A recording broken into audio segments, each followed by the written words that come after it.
कुछ भी ऐसा जो कि चाइल्ड बर्थ से रिलेटेड है, तो उस प्रॉब्लम का जो सॉल्यूशन है, जो प्रेगनेंसी है, जो छोटे छोटे बच्चे हैं उनकी हेल्थ की प्रॉब्लम्स हैं, उन सब का सॉल्यूशंस ये कंपनी दे रही है, जिसका नाम है रेनबो चिल्ड्रंस मेडिकेयर लिमिटेड, जिसका कि आने वाला है आईपीओ। तो जानते हैं कि क्या हमें इस आईपीओ में इन्वेस्ट करना चाहिए, और साथ ही जानेंगे इसकी कुछ डिटेल्स जो कि आपके लिए काफ़ी कारगर हो सकती हैं जानने में, सीखने में और पैसे को आगे बढ़ाने में। तो दोस्तों चलिए शुरू करते हैं और जानते हैं कि क्या इसका बिजनेस है, क्या इसकी स्ट्रेंथ है, क्या इसकी वीकनेस है, और क्या हमें अप्लाई करना चाहिए या फिर नहीं। तो दोस्तों पहली जो इस कंपनी के बारे में हम जानते हैं, जो इसका बिजनेस है, इसके बिजनेस में आपको पेडिएट्रिक ऑब्स्टेट्रिक्स गायनेकोलॉजी हॉस्पिटल्स की चेन मिल जाएगी। यानी ये छोटे बच्चों के इलाज का डॉक्टर्स यहाँ पे हैं, छोटे बच्चों के लिए हॉस्पिटल्स इसके पास हैं, जो भी औरतें हैं प्रेगनेंसी में उनका जो सॉल्यूशन है, प्रॉब्लम है उनकी, उसके सॉल्यूशंस ये हॉस्पिटल्स में अपने प्रोवाइड करते हैं, और काफ़ी सारी जो प्रॉब्लम्स हैं बर्थ से रिलेटेड उसका सॉल्यूशन ये देते हैं। दोस्तों इसको फाउंड किया गया था 1998 में, और इसके जो मैनेजिंग डायरेक्टर हैं उनका नाम है रमेश कंचारला। दोस्तों अब हम जानेंगे कि इस कंपनी की स्ट्रेंथ क्या क्या है। तो दोस्तों इसकी पहली स्ट्रेंथ तो ये है कि ये स्पेशलाइज है किसमें, पेडिएट्रिक केयर में। पेडिएट्रिक केयर मतलब छोटे बच्चों की केयर में। दोस्तों इसका जो प्रेजेंस है वो बहुत ही बड़ा है इसकी फील्ड में, यानी न्यूरोलॉजी, नेफ्रोलॉजी, ये सभी जो ब्रांचेस हैं इन सभी प्रॉब्लम्स की, उसमें इसका अच्छा खासा मार्केट शेयर है। दोस्तों इसका जो ट्रांसपोर्ट नेटवर्क है हैदराबाद में पेशेंट को ट्रांसपोर्ट करने का, वो बहुत ही ताकतवर और मजबूत है, इसलिए ज़्यादा जो एम्बुलेंसेस हैं वो इसी ने अपने चंगुल में फंसा रखी हैं। और इसके पास पेडिएट्रिक हेल्थ में अगर माना जाए पूरे इंडिया में सबसे ज़्यादा बेड्स हैं इसके पास।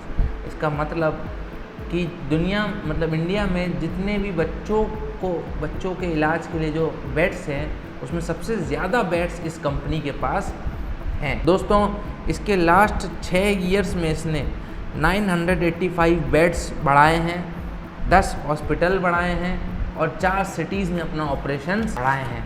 तो दोस्तों ये बहुत ही अच्छी बात है इस कंपनी के लिए। अगली अच्छी बात ये है कि इसके 9 ऐसे हॉस्पिटल हैं जिनको रिकॉग्नाइज किया गया है as a training centre of some exams given by government. यानी काफ़ी सारे जो डॉक्टर्स हैं जो ट्रेनिंग लेते हैं इस फील्ड में, वो इनके हॉस्पिटल्स में लेते हैं।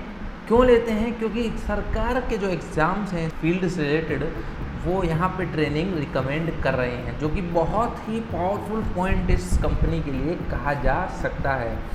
दोस्तों जैसे NBE national board of examination, IAP Indian association of pediatricians, NNF national neonatology forum, ये सभी इम्पॉर्टेंट इंस्टीट्यूशंस और एसोसिएशंस और एग्जामिनेशन बॉडीज़ जो भी हैं ये वो सब रिकमेंड करते हैं यहाँ पे ट्रेनिंग लेना, जो कि बहुत ही पावरफुल बात हो जाती है।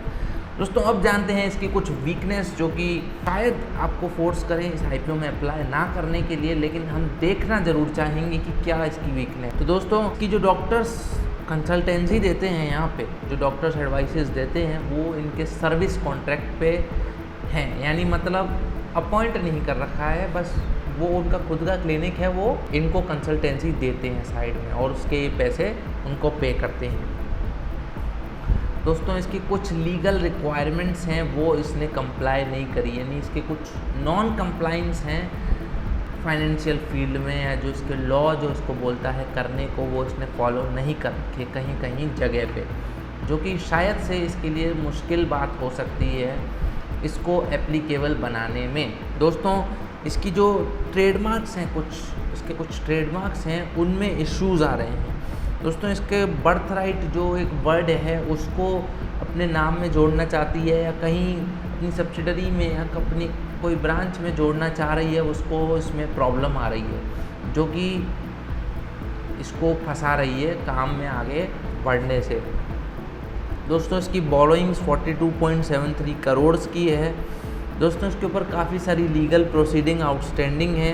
दोस्तों इसके काफ़ी सारे रिलेटेड पार्टी ट्रांजैक्शंस भी हो रखे हैं, यानी वही बात रिलेटिव लोगों से, यानी जिनकी मैनेजमेंट में पहचान है, टॉप मैनेजमेंट में, उनका काम सस्ते में और अच्छे से होता है, जो कि मार्जिन्स कम करता है। दोस्तों मार्जिन्स की बात कर रहे थे तो इसके प्रॉफिट्स जो हैं वो 20 करोड़ से कम हो चुके हैं। पिछले साल इसके 55.34 करोड़ के प्रॉफिट थे और अब इसके 39.5 करोड़ के प्रॉफिट हैं, जो कि कम हो चुके हैं ड्रास्टिकली। दोस्तों अगला बुरा पॉइंट, ये जो भी IPO है वो पूरा OFS है, यानी ऑफ़र फॉर सेल है, जो कि पूरा प्रमोटर्स अपनी जेब से दे रहे हैं, यानी कोई नए शेयर्स नहीं बनाए जा रहे हैं। यानी प्रमोटर्स की जो मतलब प्रमोटर्स के शेयर्स हैं वो अपने कम करा रहे हैं, जो कि कहीं कहीं पे अच्छी बात नहीं हो जाती, जो कि शायद से इस शेयर का प्राइस फ्यूचर में डाउन करेगा, लेकिन फिर बढ़ा देगा अगर कंपनी अच्छा परफॉर्म